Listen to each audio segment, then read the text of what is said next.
ओम नमः सिद्धेभ्यः।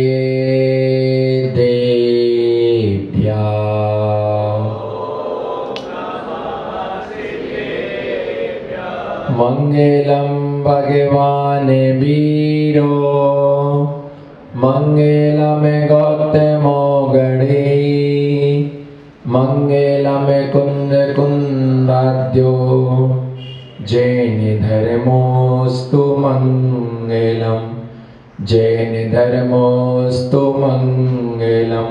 जय बोलो अनंतानंद सिद्ध परमेष्ठी भगवान की। वर्तमान शासन नायक वर्धमान स्वामी की। मम गुरु परम पूज्य आचार्य गुरुगण विराग सागर जी मुनिराज की।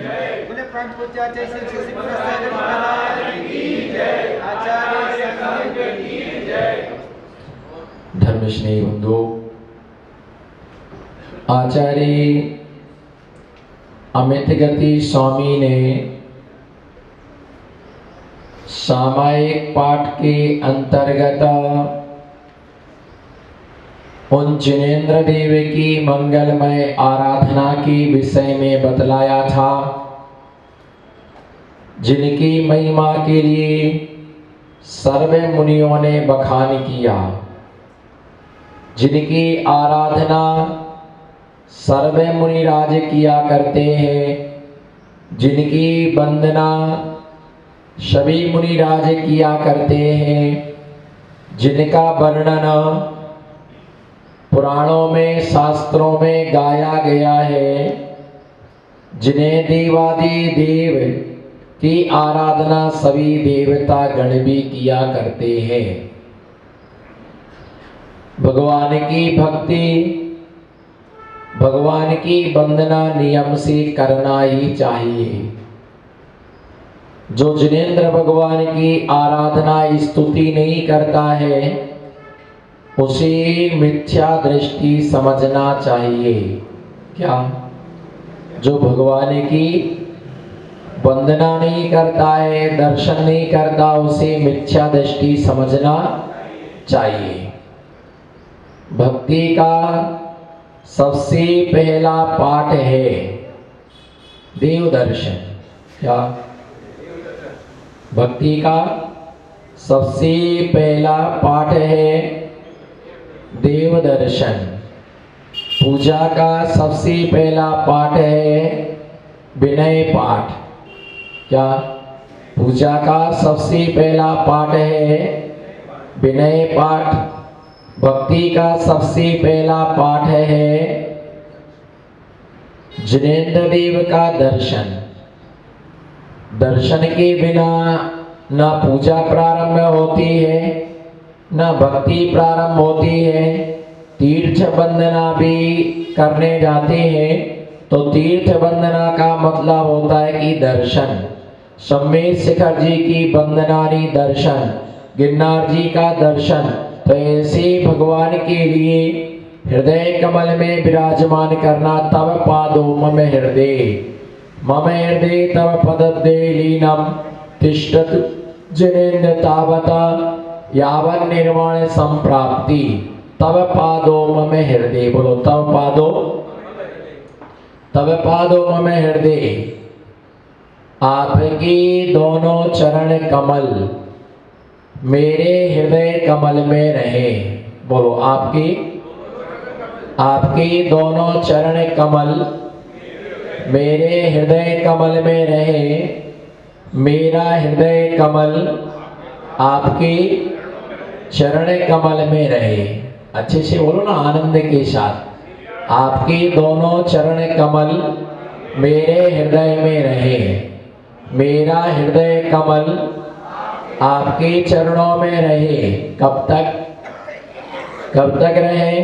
जब तक हमारे लिए निर्वाण की प्राप्ति ना हो जाए। जब तक हमारे लिए निर्वाण की प्राप्ति ना हो जाए, तब तक आपके दोनों चरण कमल हमारे हृदय कमल में रहे और हमारा हृदय कमल आपके चरणों में रहे। ऐसी निरंतर क्या रखना? भावना रखना।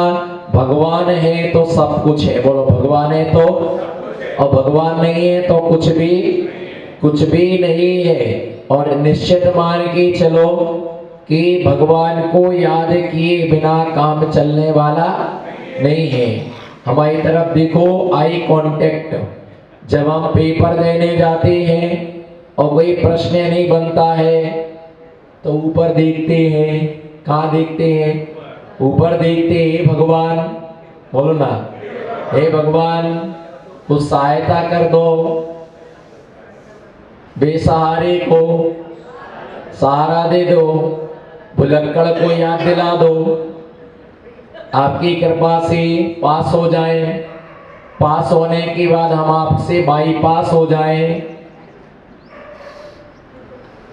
दुख में सुमरन, हाँ वो नहीं आएगा गुमास्ता नगर वालों को। बोलो, दुख में सुमरन सब करें, सुख में करे ना कोई। और जो सुख में सुमरन करे तो दुख काहे को होए। भैया ये ध्यान रख करके चलना, भगवान है तो फिक्र किस बात की? बोलो, भगवान है तो हाथ उठाओ ना। भगवान है तो फिक्र किस बात की? नहीं है तो जिक्र किस बात की? भगवान है तो, बोलो ना, भगवान है तो फिक्र किस बात की? और नहीं है तो जिक्र किस काम की? यदि भगवान नहीं है तो फिर जिक्र नहीं करना चाहिए। बोलो ना, भगवान है तो जिक्र नहीं करना चाहिए। और भगवान यदि नहीं है तो किसी प्रकार से फिक्र नहीं करना। यदि भगवान है तो फिक्र करने की जरूरत नहीं है। जिसने 32 दांत दिए हैं वो 32 दाने भी चुनने को देगा। जिसने जीवन दिया है वो जीने का हुनर भी देगा। जिसने हमारे लिए संसार में जन्म दिया है कुछ कुछ करने का भी हुनर देगा। संसार में कोई भूखो नहीं मरता है, संसार में कोई प्यासा नहीं मरता है। सब अपने अपने कर्मों से क्या होते मरते। भगवान को याद तो हमेशा करना ही चाहिए। ऐसा कोई दिन ना जाए कि जिस दिन हम भगवान का स्मरण ना करें। बस ये है, कोई मन से करता, कोई भी मन से करता है। कहीं गए हम ट्रैफिक में फंस जाए, चोर डाकुओं के बीच में फंस जाए, हे भगवान बचा लीजिएगा, हे भगवान बचा लीजिएगा। कहीं कुछ गड़बड़ मामला होता है तो भगवान से क्या करते, इच्छा करते हैं। और ऐसा कहा जाता है कि जहां पर दवा काम नहीं करती है वहां पर किसी गुरु की क्या करती है, दुआ काम करती है। किसी कोई व्यक्ति बीमार था, कोई व्यक्ति, बोलो, कोई व्यक्ति बीमार था। अब उसे डॉक्टर के लिए दिखाया। डॉक्टर ने स्पष्ट मना कर दिया कि इसके बचने की कोई संभावना। खबर रख जो, भूल मत जाइयो, याद रख जो, बचने की कोई संभावना नहीं है। दवा तो काम करेगी नहीं। बोलो भैया, दवा तो काम करेगी नहीं। इसे किसी गुरु की दुआ ही काम कर सकती है। तो अब महाराज ने बताया कि नमोकार मंत्र का जाप करो। अंदर ऑपरेशन थिएटर में ऑपरेशन चल रहा है बेटे का, और बाहर पिताश्री बैठे हुए हैं। बड़ी तन्मयता के साथ नमोकार मंत्र की क्या कर रहे हैं। अब वो अस्पताल की मंदिर है, नमोकार मंत्र की जाप कर रहा है कि हे भगवान, बोलो, आप ही सहारे हैं, बाकी सब बेकार, सब बेकार है। नमोकार मंत्र का जाप चल रहा है, आराधना चल रही है। भगवान आप बचा लीजिएगा, आपकी कृपा दृष्टि हो जाए।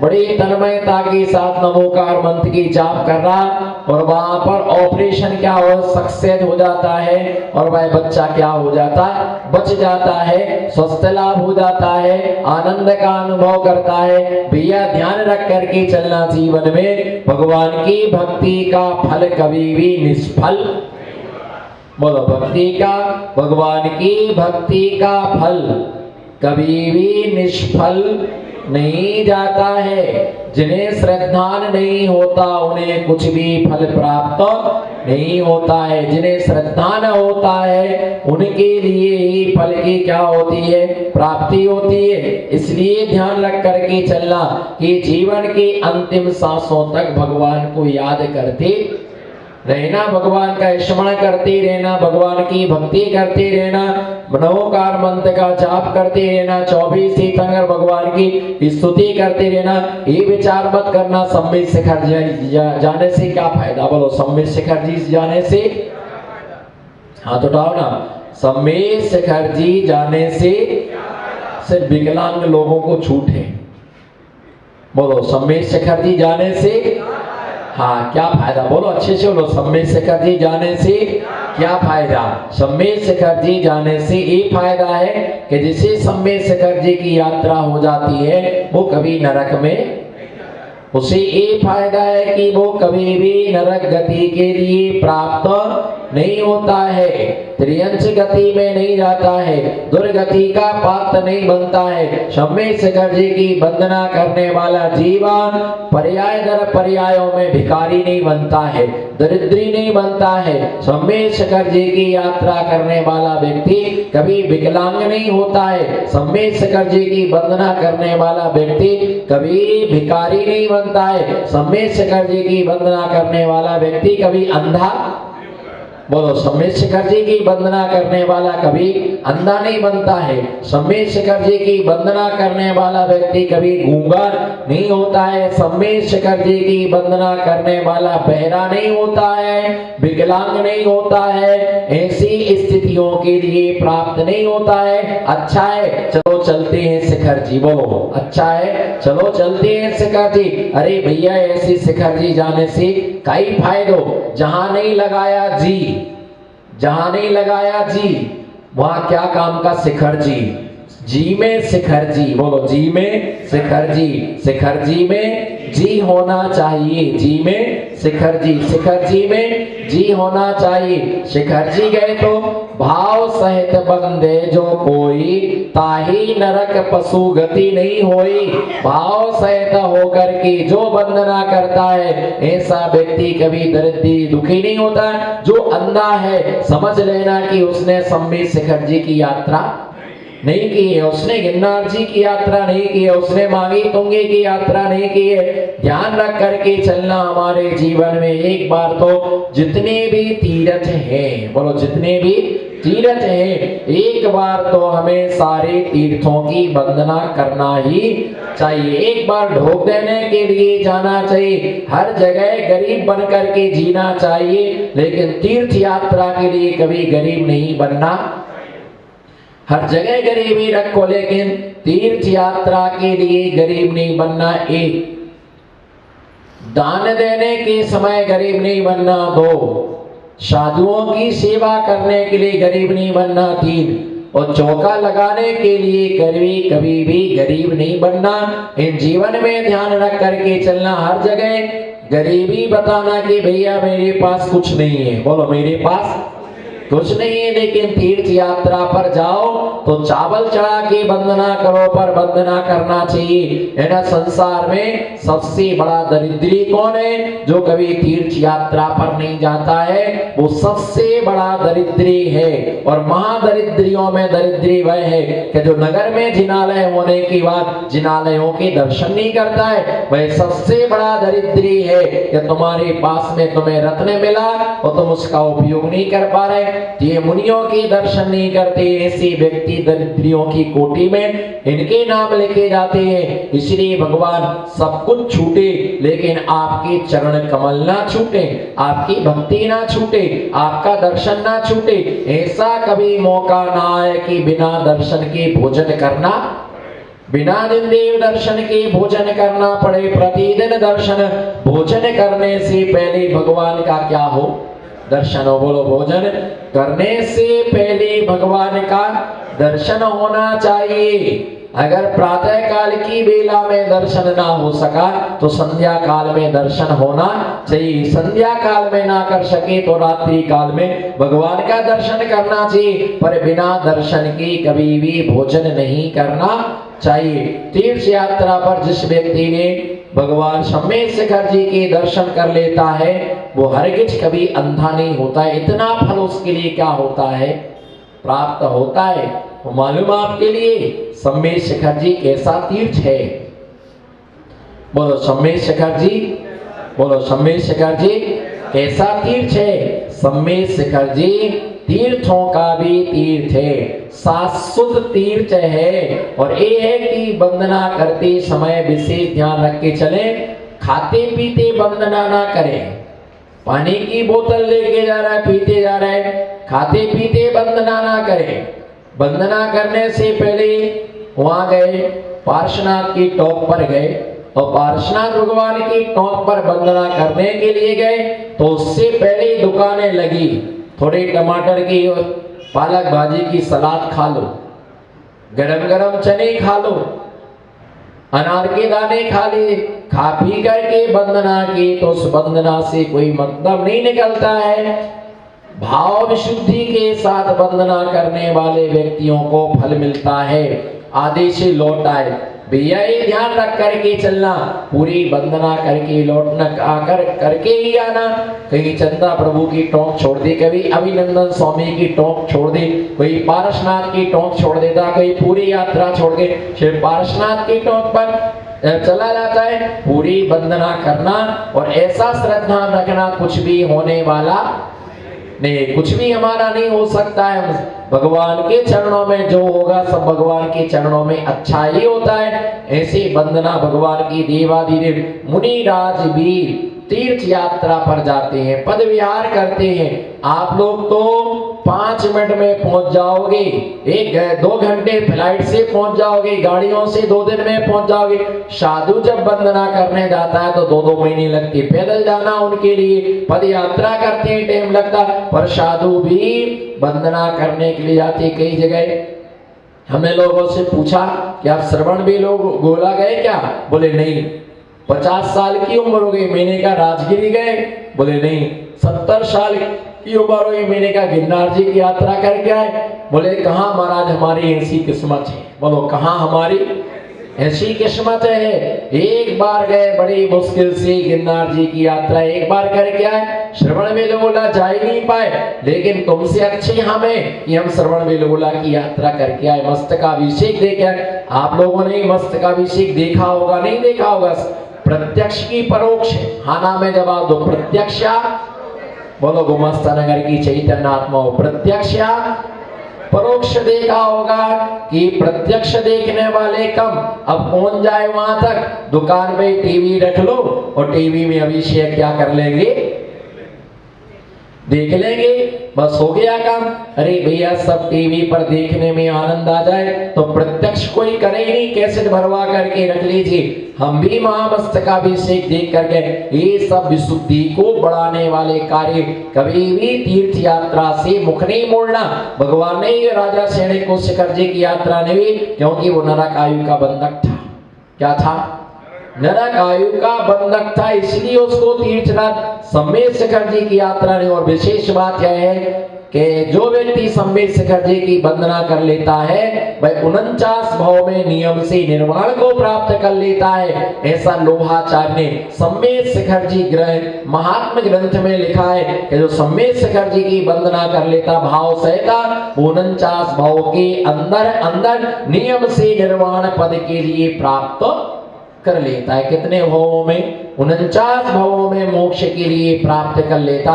ऐसे देवादिदेव आपके दोनों चरण मेरे हृदय में रहे। हम अगला देखेंगे गुणी जनों का खजाना। गुणों का खजाना मेरे जिनेंद्र देव, जिनेंद्र भगवान गुणों का क्या है? खजाने हैं। हम देखेंगे, इसका उच्चारण करेंगे। आचार्य भगवान यहाँ पर ये बता रहे गुणों का खजाना, द्रव्य गुण और पर्याय। बोलो क्या? द्रव्य गुण और पर्याय, इन तीनों में ध्यान रख के चलना। द्रव्य का स्वरूप क्या है? तो गुण और पर्याय के समूह का नाम क्या है? द्रव्य। द्रव्य किसे कहते हैं? गुण। और पर्याय के समूह का नाम क्या है? द्रव्य। और जिसमें क्या पर्याय किसमें होती? द्रव्य में ही पर्याय उत्पन्न होती है। जैसे जीव द्रव्य के गुण क्या है? ज्ञान, दर्शन, सुख, वीर। बोलो क्या?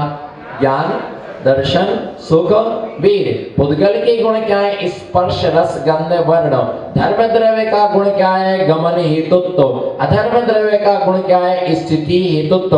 आकाश द्रव्य का गुण क्या है? अवगाहना हेतुत्व। और काल द्रव्य का गुण क्या है? वर्तना हेतुत्व। प्रत्येक द्रव्य में गुण पाए जाते हैं। बोलो, प्रत्येक द्रव्य में गुण पाए जाते हैं। शक्कर का गुण क्या है? बोलो जी, शक्कर का गुण क्या है? मीठा। नींबू का गुण क्या है? खट्टा। मिर्ची का गुण क्या है? नमक का गुण क्या है? खारापन। नमक का गुण खारापन है। और आंवले का गुण क्या है? कसायलापन एक आंवले का गुण है। और हमारी आत्मा का ज्ञान और दर्शन ये हमारी आत्मा के गुण है। ऐसा कोई व्यक्ति नहीं है संसार में जिसमें गुण ना हो, और ऐसा भी कोई व्यक्ति नहीं है जिसमें कोई दुर्गुण ना हो, है ना। दुर्गुण भी है और गुण भी है।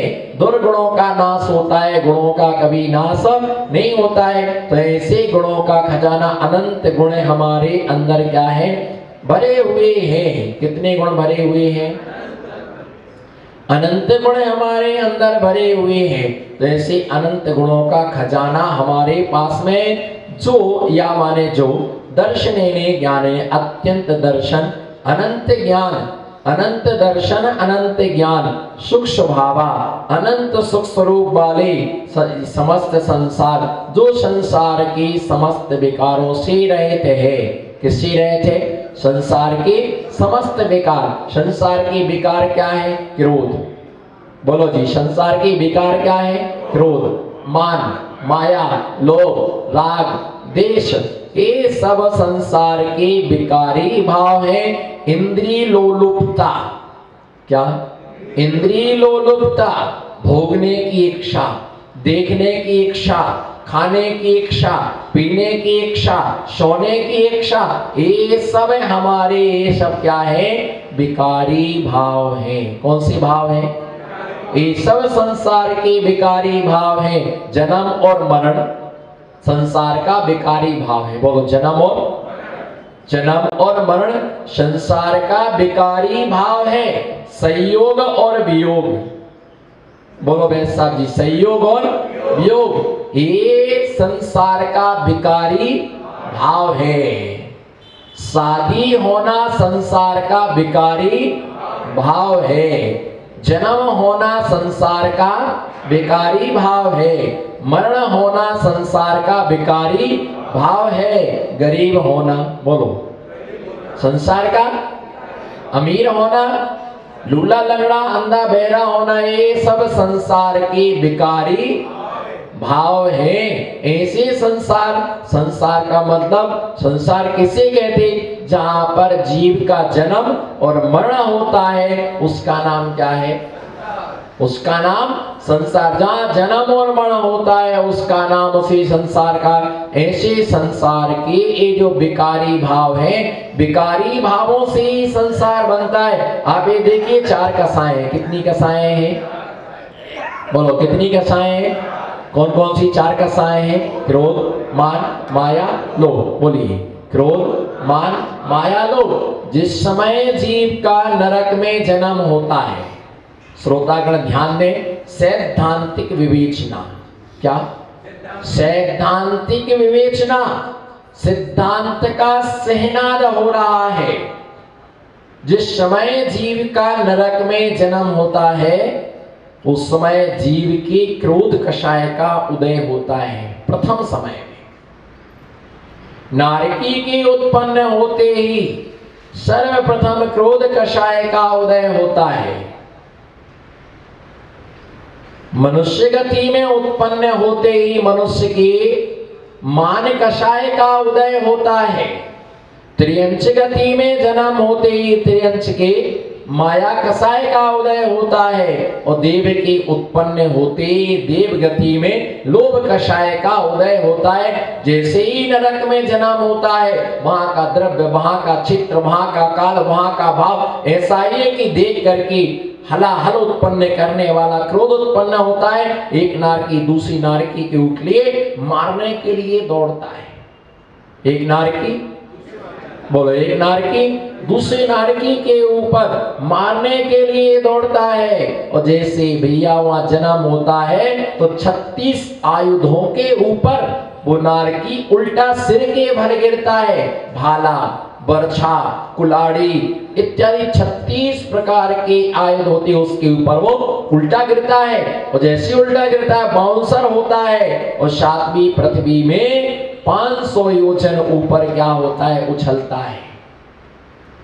छठे नरक में 250, पांचवें नरक में 500, इतना ऊपर वह बाउंसर होता है, इतना ऊपर वो गिरता है। चौथे नरक में 62.5 योजन ऊपर क्या होता है, बाउंसर होता है। तीसरे नरक में 31 योजन, दूसरे नरक में 15 योजन और प्रथम नरक में 7 योजन बाउंसर होता है। जैसे ही नीचे गिरता है फिर ऊपर जाता है, फिर नीचे आता है, फिर ऊपर जाता है, फिर नीचे, फुटबॉल की तरह ऊपर नीचे होता है। ऐसा उसका जन्म होता है। क्रोध के साथ वहां जन्म होता है। सारी जिंदगी क्रोध में ही तो निकाल दी। बोलो जी, सारी जिंदगी, हाँ ना तो बोलो, सारी जिंदगी क्रोध में ही तो निकाल दी। और जिंदगी में क्या किया, सारी जिंदगी मान में ही तो निकाल दी, सारी जिंदगी माया में निकाल दी, सारी जिंदगी लोभ कषाय में निकाल दी। क्रोध में बोध नहीं, बोध में क्रोध नहीं, दोनों में सूद नहीं। बोलो, क्रोध में, अच्छे से बोलो, क्रोध में बोध नहीं, बोध में क्रोध में बोध नहीं, बोध में क्रोध नहीं, दोनों में सुध नहीं। सुध के बिना कर्मों का निरोध नहीं। और जहां होता है विरोध, बोलो, जहां होता है विरोध वहां नहीं होता है कर्मों का निरोध। और जहां होता है कर्मों का निरोध वहां नहीं होता किसी भी प्रकार का क्रोध नहीं होता है। भैया ध्यान रख के चल रहे, संसार का सब विकारी भाव है। कौन सा भाव है, विकारी भाव है। क्रोध के साथ वहां पर जन्म होता है, क्रोध के साथ जन्म होता है। मनुष्य गति में मान के साथ जन्म होता है। जब बच्चे का जन्म होता है तो वो रोता है बच्चा। और जैसे ही उसके लिए उठाकर के एक लोटा पानी डाल दिया, उसका रक्त धुल गया, उसके मुंह के अंदर से विष्ठा, कान के अंदर से विष्ठा, नाक के अंदर से विष्ठा निकल जाती है। उसे कोई हाथों पर उठा लेता है तो बच्चा अपने आप चुप हो जाता, उसकी मान का पोषण हो जाता कि मैं ऊपर आ गया हूं। त्रियंच गति में माया का उदय होता है, देव गति में लोभ कषाय का उदय होता है। ये सब संसार के विकारी भाव है। हमने जिंदगी में क्या किया, यही तो किया चारों, क्रोध किया, मान किया, माया किया, लोभ किया। अच्छे काम तो हमारे जीवन में आटे में नमक की तरह है। अच्छा आज नियम ले लो, रजत भाई नियम ले लो, क्या हिसाब किताब करना कि जिंदगी में अच्छा काम क्या किया हमने, जिंदगी में अच्छा काम हमने कितना किया है और बुरा काम हमने कितना किया है। इतना विवेक से काम कर लेना कि हमने जिंदगी में छना हुआ पानी कितना प्रयोग किया और अनछना पानी कितना प्रयोग किया। अच्छे कार्यों का जो तुम्हारा प्रेजेंट आएगा वो आटे में नमक की तरह। ये तो लोगों ने लिख के रखा है, ये तो लोगों ने लिख के रखा है कि हमारा 5, 6, 7 3 दिन चौका था, क्या 4, बोलो, लोगों ने लिख के रखा है डायरी पर। हाँ ना, कुछ तो बोलो, डायरी पर लिख के रखा 4, 5, 6, ये 3 दिन हमारा चौका था। किसी ने 1, 2, 3 लिख के रखा कि हमारा इसका चौका था। हमने श्रवण बेलगोला में इस तारीख को मस्तकाभिषेक किया था, हमने इस तारीख को महाराज को शास्त्र भेंट किया था, हमने लड्डू चढ़ाया, सब लिख करके रखा ताकि कोई कहे कि भैया कुछ करो। अरे पिछले महीने तो किया था, देखो ना ये रसीद, अभी तो कलश रखा था हमने, चौमासी में कलश हमने ही लिया था। कपटी नंबर 1, चौमासी में कलश। तो बोले भैया उसने बहुत शुभकामनाएं, बहुत बात आपको शुभकामनाएं, आपका इतना पुण्य, आप महान भाग्यशाली हैं, आपने चौमासी में कलश लिया, इतना बड़ा आपका पुण्य है।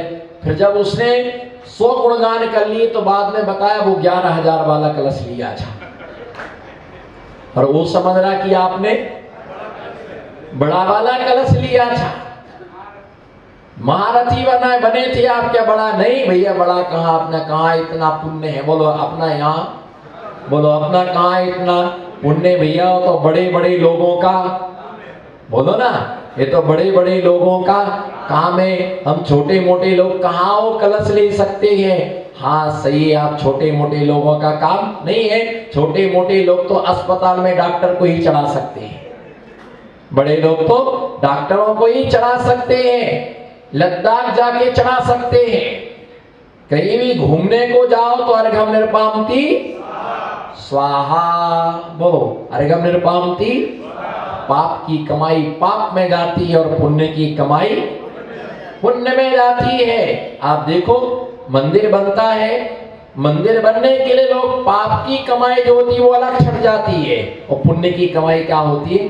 अगर मंदिर में धर्मशाला बन रही हो और घोषणा कराई जाए अध्यक्ष महोदय कि इस धर्मशाला में लेट बाथ बनना है, एक एक नाम दे दो, 25-25 हजार रुपए की राशि है, उस पर आपके दादाजी का नाम लिखवा दिया जाएगा है? अरे इसमें क्या है, वही तो सबसे अच्छा स्थान है फ्रेश होने का। वो नहीं होगा तो फ्रेश के फ्रेश तो सबको होना, पर किसी से भी कहोगे कोई लेट बात बनाने को 5 रुपए भी नहीं देगा, बने या ना बने पर बनेगी जरूर। तो बनी किससे, आई कांटेक्ट बनी किससे, लेट बात किसने दिया, पैसा आया कहां से पैसा भैया, जो पैसा उसी में से छट करके गया है, और जो पाप की कमाई थी उस पाप की कमाई से लेट और बात बनाए, और जितनी पुण्य की कमाई होती है उस पुण्य की कमाई से मंदिर की वेदी बनती है, उससे भगवान जी आते हैं, उससे पूजन के बर्तन आते हैं, पुण्य की कमाई से पूजन का द्रव्य आता है, पुण्य की कमाई से ही दीपक के लिए घी आता है, पुण्य की कमाई से ही सारी वस्तुएं होती हैं, पाप की कमाई से छट करके वो तो ऐसी जगह जाते हैं, पुण्य की कमाई से ही सारी व्यवस्थाएं बनती हैं, पाप की कमाई अपने आप छट जाती है ना। जितने दिन चौका लगता है उतनी ही तुम्हारी पुण्य की कमाई थी, वरना तुम्हारा बढ़ ही नहीं सकता है। बिना पुण्य कमाई के साधु को आहार दान दे ही नहीं सकते हैं। कई लोगों के पास में सब कुछ है, बताओ बर्तन है, सोने चांदी के बर्तन है, मकान है, जगह है, सब कुछ है, भाव ही नहीं बनते हैं। भाई कैसे बन सकते भाव, है ना, उसके लिए भी बहुत पुण्य चाहिए, और पुण्य कर्म का उदय होता है तभी ये सब बनते। ये विकारी भाव है किसके, संसार के विकारी भाव। किसके विकारी भाव, संसार के समस्त संसार विकार वाया, जो संसार को बढ़ाने वाले हैं वो संसार की सब विकारी भाव हैं, और ये विकारी हमें भिकारी बना देते हैं। बोलो सावला की चैतन्य आत्मा हो, ये विकारी भाव हमें भिखारी बना देते हैं। किसी से पैसा लेना हो तो तुम हाथ फैलाते, किसी के मकान में लेना हो तो महात्मा जोड़ते हैं कि भैया आपकी झूठी प्रशंसा हम करते हैं। तो ये सब समस्त संसार योगी जन ऐसा विचार करते हैं, वे ध्यान करते हैं, और ऐसे समाधि गम्या परमात्मा संज्ञा, जिसे संसार से तरना है। बोलो जिसे संसार से तरना है, जिसे संसार से पार होने की जिसकी भावना है, वो संसार के कार्यों में रुचि नहीं रखता, इंटरेस्ट नहीं लेता है, बस है संसार में, रहना नहीं चाहते, रहना पड़ रहा है, अस्पताल जाना नहीं चाहते, जाना पड़ रहा है, दवाइयां खाना नहीं चाहते, खाना खाना पड़ रही है, इच्छा नहीं है, लेकिन क्या करें, बीमारी ऐसी है, खाना पड़ रही है। घर में एक डिब्बा ऐसा रहता है, पेशाब जी, घर में एक डिब्बा ऐसा रहता है, बोलो ना, घर में एक डिब्बा जिसमें टिंचर, ट्यूब, पट्टी, बैंडेड, कैंची, सारा सामान उसमें रखा रहता है, सब रखा है। बस देर किस चीज की है, इंतजार किसका है? बोलो, हाँ ना तो बोलो, इंतजार किसका है? लगे तो लगाए। अब सबकी पट्टी रखी, टिंचर रखा है ना, वो साफ करने के लिए रुई वगैरह सब रखी है, बस इंतजार है कि किसी को लगे और हमने बैंडेज लगाए।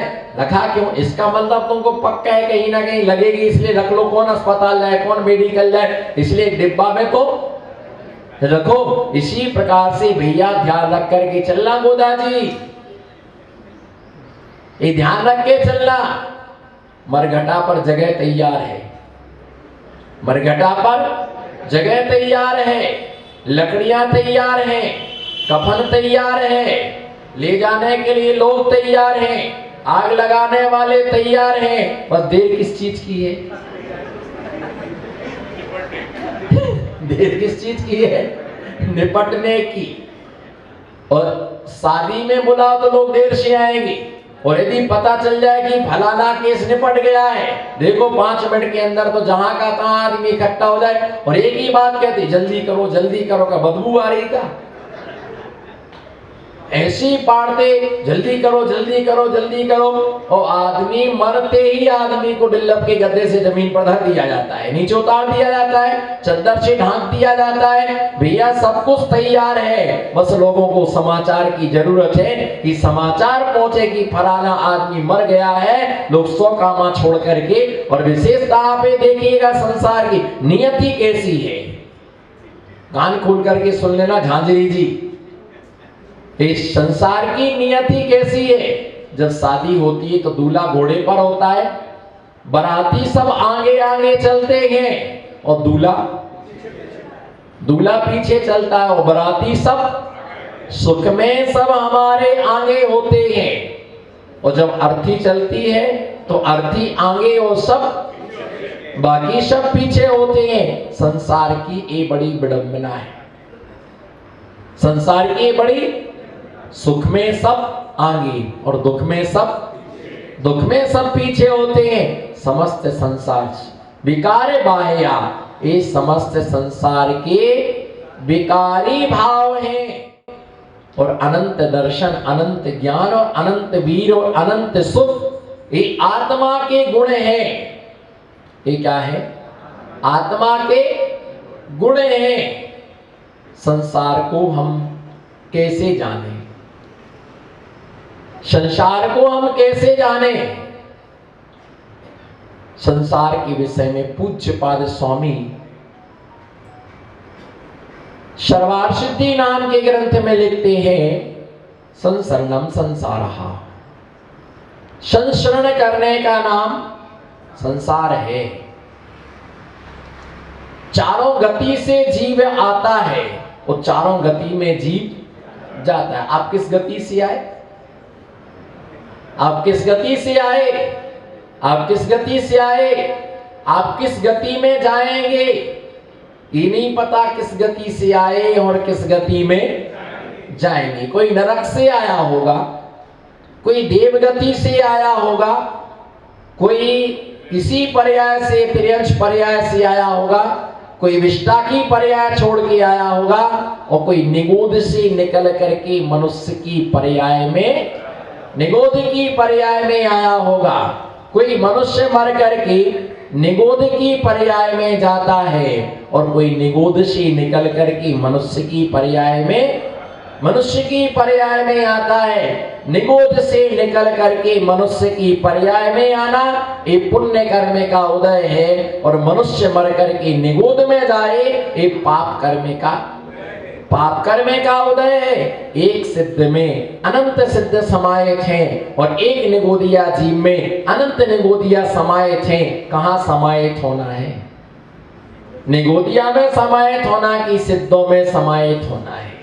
सिद्धों में समाहित होना है, निगोदिया में समाहित नहीं होना है। चिंता मत करो, गुमास्ता नगर की चैतन्य आत्माओं, यहाँ नहीं मिलोगे। बोलो यहाँ, ऐसा करो, यहाँ नहीं मिलोगे तो वहां जरूर मिलोगे। एक सिद्ध में अनंत अनंत सिद्ध समाये।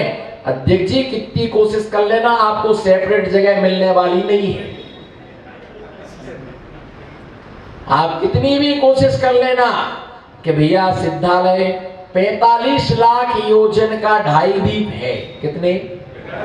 45 लाख योजन का 2.5 द्वीप है। उस सिद्ध शिला भी 45 लाख योजन की है। जम्बू द्वीप, लवण समुद्र, धातकी खंड, कालोदधी समुद्र, आधा पुष्कर, ये 2.5 द्वीप है और 45 लाख योजन का है। और 45 लाख योजन की सिद्ध शिला है। सिद्ध शिला में रत्ती भर स्थान नहीं है कि जहां पर कोई सिद्ध विराजमान ना हो। जो समुद्र लवण समुद्र है, कालोदधी समुद्र है, उस समुद्र में से मुनि मोक्ष गए। कहां से? बोलो ना, समुद्र से। अरे समुद्र से कोई मोक्ष जा सकता है? बोलो, समुद्र से कोई है? कैसे कैसे जा सकता है समुद्र से मोक्ष? इतना बड़ा समुद्र, इतना बड़ा समुद्र है, कैसे जा सकता है? यही तो जैन दर्शन की विशेषता। मैं आपके लिए वही आइटम खिलाऊंगा जो आपने नाम तक नहीं सुना होगा। वो घिसा पिटा सास बहू की कहानी सुनाई, वो तो आप रामलीला मैदान में कितनी बार सुन चुकी। हाँ ना, बोलो ना। एक सास थी, सास भी कभी बहू थी, और एक और वो सीरियल आता घर घर की। अरे नहीं सुना रहा है, वो तो रोज ही सुना रहे आप। जब वो सास बहू की चर्चा करते लोग मुंह बनाने लगते, कहां से मैटर आ गया, क्लोज करो इसके लिए। अपन तो अरे समुद्र से भी मोक्ष गए। कहां गए? अब समुद्र से मोक्ष कैसे जाएगी भैया? मुनियों के भी शत्रु होते हैं, मुनियों से भी शत्रुता रखने वाले लोग होते हैं। जिन्हें मुनियों पर क्रोध आता है वो उन पर उपसर्ग करते हैं, और वे उपसर्ग के समय मुनिराज को उठा करके समुद्र में फेंक देते हैं। उस समुद्र में फेंका, जैसे ही समुद्र में फेंका और मुनिराज आत्म ध्यान में लीन हुए, और वहीं से उन्हें घातिया घातिया कर्मों का क्षय करके मोक्ष के लिए प्राप्त कर लिया। इसलिए वो समुद्र सिद्ध कहलाते हैं। समुद्र से उन्हें मोक्ष हो गया। ऐसे अनंत मुनियों के लिए समुद्र में फेंका गया और अनंत मुनि वहां से मोक्ष के लिए प्राप्त हो गए। इसलिए सिद्धालय में एक सिद्धों में अनंत अनंत सिद्ध समाहित हैं। सुनो दौलत वालों, सुनो सेठ साहूकारों, बहुत पैसा है, नहीं मैं तो सेपरेट जगह चाहिए अपन को। तो क्या नरेश जी रिजर्वेशन करवा लेना और पूछ लेना एसी वगैरह है कि नहीं वहां। नहीं भैया हमको तो सफोकेशन बहुत होता है, और गुमास्ता नगर में तो कुछ ज्यादा ही सफोकेशन होता, लोगों की ज्यादा ही सफोकेशन होता है। और वहां पास में मत बैठना, कोरोना हो जाएगा। अरे भैया कर्म के कल्लाओ, लाख जतन कर लेना, तुम्हें सेपरेट जगह वहां मिलने वाली। एक सिद्धों में अनंत अनंत सिद्ध समाहित हैं, वहां मिलने से पहले यहां मिल लेना। और जो यहां मिलकर के रह लेता है वो वहां भी रह लेता है, और जो मनुष्य गति में मिलकर के नहीं रह पाया वो सिद्धालय में क्या रह पाएगा? मुनिराज के लिए फेंक दिया और वे मुनिराज वहां पर उनको मोक्ष हो गया। तो 45 लाख योजन की सिद्ध शिला पर रत्ती भर भी जगह नहीं है। समझ आओगे भाई रजत भाई की नहीं कि जगह सेपरेट चाहिए। अपन तो अपना अलग से रिजर्वेशन करवा लो, इन सबको बस में भर दो, अपन इंडिका गाड़ी से चलेंगे। वहां घूसखोरी नहीं चलती, रिश्वत नहीं चलता है। वहां टीटीआई को 100 का नोट दे दिया, सेपरेट व्यवस्था करा देना। सब खड़े खड़े खड़े होके जाएंगे, हम आड़े होके जाएंगे। सब खड़े होके जाएंगे हम। चिंता मत करो, कितने भी खड़े रहो, सबको आड़ा होके ही जाना है, हमको छोड़ के। सिर्फ मेरी बात मत करना, मेरे को छेड़ना मत। मैं समझा दिया आप सबके लिए। मैं किसी को छेड़ता नहीं हूं, मेरी आदत है चौधरी जी, मैं किसी को छेड़ता नहीं हूं, और यदि किसी ने मुझे छेड़ा तो फिर मैं उसे छोड़ता। मैं किसी को छेड़ता नहीं हूं, इसलिए मैं चौथे काल का साधु हूं, और मुझे किसी ने छेड़ा तो मैं उसे छोड़ता नहीं, इसलिए मैं पंचम काल का साधु। दोनों रूप हमारे पास में, समझ जाओ आप। समझदार के लिए कमबख्त गुब्बारा, कमबख्त गुब्बारा हवा में इतना फूल जाता है, बोलो कमबख्त गुब्बारा हवा में इतना फूल जाता है, आकाश में उड़ने के बाद अपनी औकात भूल जाता है। कमबख्त गुब्बारा हवा में इतना फूल जाता है कि आकाश में पहुंचने के बाद अपनी औकात भूल जाता है। इसलिए हमेशा अपनी मर्यादा में रहना, गुरुओं के लिए कभी भूलना नहीं, उनके उपकार को कभी विस्मृत नहीं होना। उन्होंने तुम्हें कितने मौके दिए, कितना अवसर तुम्हें दिया, जिससे कोई नहीं बचा सकता, उससे तुम्हें गुरु बचाता है। पतंग आकाश में उड़ती है, आकाश भाई, पतंग आकाश में उड़ती मज्जा के द्वारा उड़ती जाती, जैसे ऊपर पहुंचती है तो गोता खाती। क्या खाती है? अगर वो नीचे गोता खाए तो फटी धोती का पुछड़ा बांध दो, उसकी पूछ बांध दो, धागे का टुकड़ा उसमें, फिर भी ऊपर जाकर के गोते खाती है। चिंता मत करो, ऊपर जाके गर्रा रही है, गिर्रा हमारे पास है, मत गर्रा, गिर्रा हमारे पास। जैसे उसने झटके देना चालू किए, आ जाओ बेटा नीचे। एक इस हाथ की कोहनी पर रहता है, एक हाथ में रहता है, आ जाओ, और 10 मिनट के बाद उसको ऊपर से नीचे। तो ध्यान रख करके चलना, ऊपर जाने में वक्त नहीं लगता और नीचे आने में भी वक्त नहीं लगता है। सिद्धों में वो सभी सिद्ध क्षमा करके रहते, अनंत अपने अपने सुख का अनुभव करते हैं। ऐसे 2.5 दीप में कोई कहीं से आता, कोई कहीं से आता। भरत चक्रवर्ती के 923 पुत्र, कितने कितने? भरत चक्रवर्ती के 923 पुत्र निगोद से निकल करके भरत चक्रवर्ती के वो पुत्र बने। कौन? भरत चक्रवर्ती के वो पुत्र बने, निगोद से निकल करके आए। ध्यान से सुनना इस दृष्टांत के लिए। वैराग्य हो या ना हो, कम से कम पुण्य तो हो ही जाए। 923 पुत्र जब निगोद से निकल के आए, वो 10-10, 12-12 साल के हो गए, 14 साल के हो गए, 15 साल के हो गए, 18 साल के हो गए, पर उन्होंने कभी पिता को पिता नहीं कहा, मां को कभी मां नहीं कहा, कभी भोजन नहीं मांगा, कभी पानी नहीं मांगा, मुंह से एक शब्द नहीं बोला। भरत चक्रवर्ती को चिंता थी, कहीं ये गूंगे तो नहीं है। अहो, कोई मौन बैठा हो तो उसे गूंगा मत समझ लेना। आंखें धोखा ना खा जाए। उन्होंने एक शब्द नहीं बोला कि आखिर में बेटे बोलते नहीं है, क्या कारण है। उसे ऐसा डाउट था कि ये गूंगे तो नहीं है। जब एक बार भगवान महावीर भाई आदिनाथ स्वामी के समोषण में गया, वो आदिनाथ स्वामी के समोषण में जब वह पहुंचा, आदिनाथ स्वामी से प्रश्न पूछा, हे स्वामी, मेरे पुत्र बोलते नहीं है, मेरे पुत्र बोलते नहीं है, क्या कारण है? मेरे पुत्र बोलते नहीं है, इसका उसका क्या कारण है? मेरे पुत्र बोलते नहीं है, इसका क्या कारण है? तो आदिनाथ स्वामी ने दिव्य धुनी में बताया कि तुम्हारे 923 पुत्र प्रथम बार निगोद से निकल करके आए हैं। एक गूंगे नहीं है, निगोद से निकल करके आए हैं, इसलिए इनको गूंगे रहने का संस्कार पड़ा हुआ है। पर ये गूंगे नहीं है, तद्भव मोक्षगामी है। ओहो, प्रथम तीर्थंकर के मुख से ये शब्द सुन करके उनका हृदय गदगद हो उठा और उन्होंने दीक्षा का भाव बना लिया कि मुझे जैनेश्वरी दीक्षा लेना है। जब भरत चक्रवर्ती जाने लगा दिव्य ध्वनि सुन करके तो उन पुत्रों से कहा कि तुम भी साथ चलो। उन्होंने कहा कि पिताश्री आप लोग चलो, मैं आ रहा हूं। लेकिन उन्होंने कहा कि नहीं, सबको साथ में चलना है।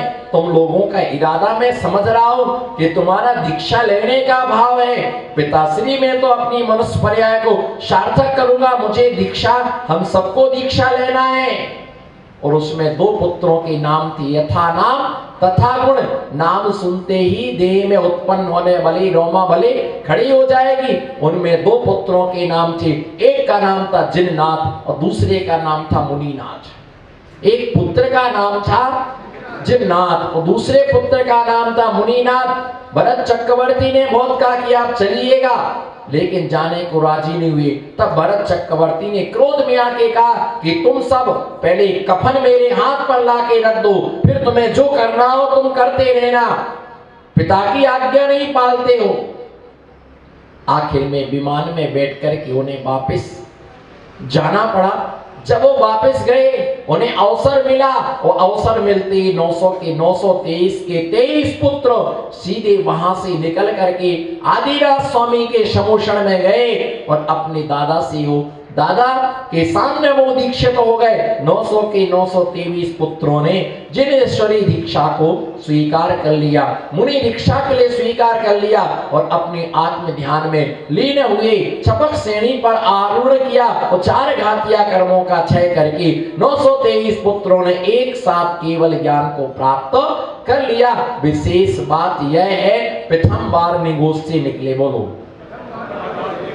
प्रथम बार निगोद से निकली, प्रथम बार मनुष्य पर्याय, प्रथम बार जिनकुल, प्रथम बार तीर्थंकर भगवान का दर्शन, पहली बार ही वैराग्य, पहली बार ही दीक्षा, पहली बार ही आत्मा का ध्यान और पहली बार में ही कर्मों का क्षय हो गया। फेल होने का कोई काम, फेल होने का कोई काम नहीं रहा। तो ऐसे वह प्रथम तीर्थंकर के समोषण में 923 जीव मोक्ष के लिए प्राप्त, उन्होंने मोक्ष के लिए प्राप्त कर लिया। भैया ध्यान रख करके चलना, ऐसा पुण्य सबका कहां होता है। बोलो, ऐसा पुण्य, ऐसा पुण्य सबका कहां होता है। सोचने वाले सोचते रह जाते हैं, सोचने वाले सोचते रह जाते हैं, वो अपना कार्य कभी भी कर नहीं पाते हैं, कभी भी मोक्ष के लिए प्राप्त कर नहीं पाते। संसार में ही जन्म मरण निरंतर करते रहते।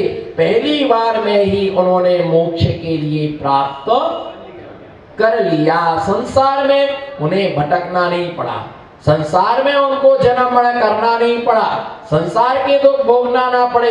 सीधे निगोद से निकल करके मनुष्य योनि में आए और हमें यही पता नहीं कि हम कहां से आए और कहां, बोलो, कहां से आए, कहां से आए, कहां जाओगे।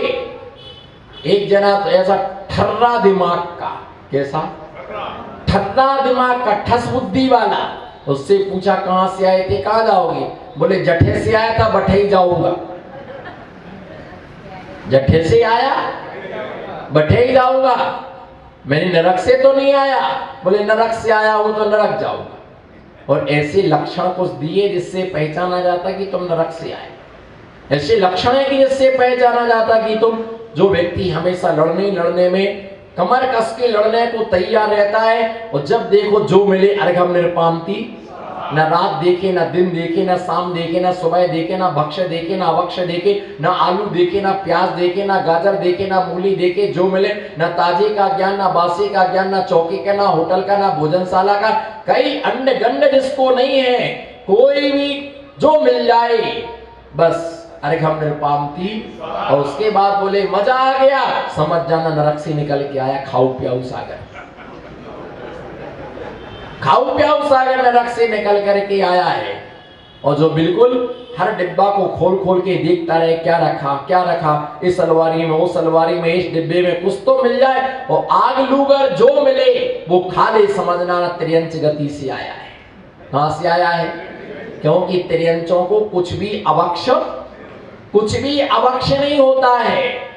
और उस सात्विकता से पालती लगा करके सुखासन से बैठ करके जो मिले उसके लिए आराम से ले लेता है और थोड़े भोजन में संतुष्ट होता है, भक्ष्य पदार्थों का सेवन करता है, अभक्ष्य पदार्थों का दूर से परिहार कर देता है। समझना ये देवगति से आया है, उसका हाव भाव ही बताता कि ये देवगति से आया है। तो ऐसे कुछ लक्षण होते हैं कि जिससे पता चलता है किस गति से आया है। और हर आदमी को अपनी गति पता है कि हम कहाँ जाऊंगा। आपका सब पाप तुमको पता, वो कुछ ना कुछ बचा करके रखता है, कुछ ना कुछ वो बचा करके रखता है, जिसके द्वारा क्या करता, बीज बोने के लिए कुछ बचा करके रखता है और बाकी सबको क्या कर देता है, बेच देता है। तो ऐसे ही हमें अपने पुण्य को संचित करना, महापुण्य का अर्जन करना, जिससे हमारी आत्मा पवित्र बने। छोटा सा जीवन है, 60 साल का जीवन है, मैक्सिमम 48 साल हमारे निकल गए हैं, 45 साल निकल गए हैं, 52 साल निकल गए हैं, 60 साल निकल गए हैं, 70 साल का जीवन है तो 72 साल निकल गए हैं, 80 साल का जीवन है तो 75 वर्ष निकल गए हैं, 90 साल का जीवन है तो 80 साल निकल गए। अब बचा क्या? अब बचा क्या है? जो बचा हुआ है उसे धर्म के साथ जिए, धर्म का आनंद लें। इसी मंगल भावना के साथ जय बोलो शांतिनाथ भगवान की।